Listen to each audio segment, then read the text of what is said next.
Buzz now at 9. This 9/11 coloring book. We just talked with the publisher earlier on Now at 9 and asked him if a coloring book that shows the Twin Towers in flames is really appropriate for kids. He said yes. He said it's a teaching tool and it's not meant for elementary kids. It's meant for kids who are a little bit older.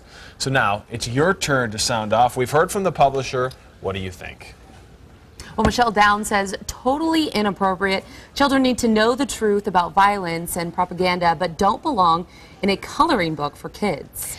John Sawyer says if you don't want it for your kids, hey, don't buy it. Robin Backus writes on Facebook, assault rifles aimed at Muslims is not appropriate content for a children's book. What does that have to do with the tragedy on September 11th? And John DeLeo says, I believe the book is controversial, but then again, most everything worth mentioning is. On that note, I think I'll buy a couple of them. And again, you heard the publisher say this book is targeted to kids 12 and older. Jerry Zidell Heckler points out something a lot of you were thinking about as well. Do teenagers color? Right. Well, I think that's up for interpretation, exactly who this is designed for. And who really doesn't make sense for. Caleb Fisher says, was bombing the World Trade Center inappropriate? Bombing Pearl Harbor, was that inappropriate? I don't see a problem with the coloring book. I mean, his point is the events happened, and obviously this is just reflecting what happened. Yes, Coral Martinez says, so explain in school in their history books, not in a coloring book. It's all about money. Stephanie Nelson says, distasteful. He does not honor our dead. This teaches our children fear and hate. Remember.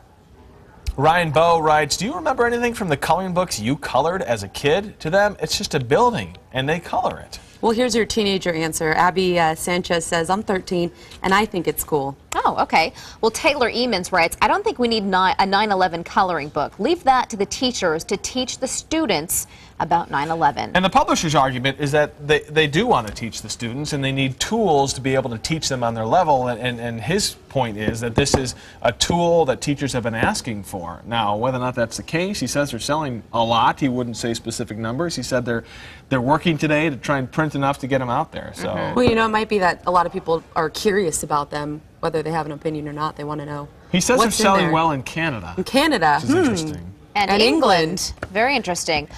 Michelle Downs writes, my oldest boys were 10 and 5 on 9/11. I spoke with them openly, but at age-appropriate levels. It was important for me to have them understand the loss and grief, not the hate and racism. James Callahan writes, anyone profiting on September 11th should be jailed, no matter what side of the aisle you sit on. Yeah, Gene Buckensettle says it's history. What's wrong with teaching history? Tony Jacobs writes, more senseless propaganda. The publisher's explanation for the need for this was silly. Ariana Grady writes, I'm 18 and I still color. Well, there you go. In the lines, hopefully.